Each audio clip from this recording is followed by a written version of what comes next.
നമ്മളെ കുട്ടീനെ നമ്മൾ പഠിക്കാൻ വിട്ടതായിരുന്നു. രാത്രി 1 മണിക്ക് ബാംഗ്ലൂർ സിറ്റിയിലൂടെ അന്യപുരുഷരോടൊപ്പം തെണ്ടി നടക്കാൻ വിട്ടതല്ലായിരുന്നു. പക്ഷെ വാപ്പക്കറിയില്ല ഓളെന്താ ചെയ്യണത് എന്നുള്ളത്, അവൻ എന്താണ് ചെയ്യുന്നത് എന്നത്.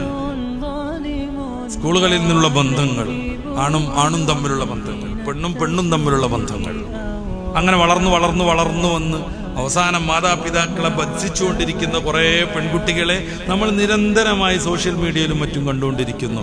അവരെ ഇന്റർവ്യൂ ചെയ്യാൻ വേണ്ടി വരി നിൽക്കുന്ന ബ്ലോഗർമാർ മൊത്തം എന്താ അവർ പറയുന്നത്? മൊത്തം മാതാപിതാക്കളെ ശക്തമായി ബന്ധിച്ചുകൊണ്ടിരിക്കുക. പെണ്ണും ദമ്പതികളായിട്ട് ജീവിക്കുകയാണ്. ഞാൻ പേരൊന്നും പറയുന്നില്ല. പെണ്ണും ദമ്പതികളായി ജീവിക്കുന്നു. എന്നിട്ട് വാ തുറന്നാൽ ഏത് ഇന്റർവ്യൂവിലും മാതാപിതാക്കളെ ചീത്ത പറഞ്ഞുകൊണ്ടിരിക്കുന്നു.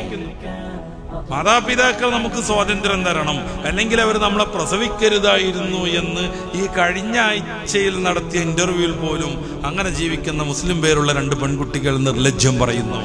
സ്വാതന്ത്ര്യം തരണം. എന്ത് സ്വാതന്ത്ര്യം?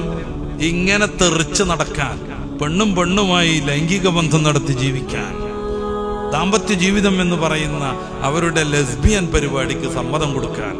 ഇതൊന്നും കൊടുത്തില്ലെങ്കിൽ മാതാപിതാക്കൾ വളരെ പരിഷ്കാരമില്ലാത്തവർ.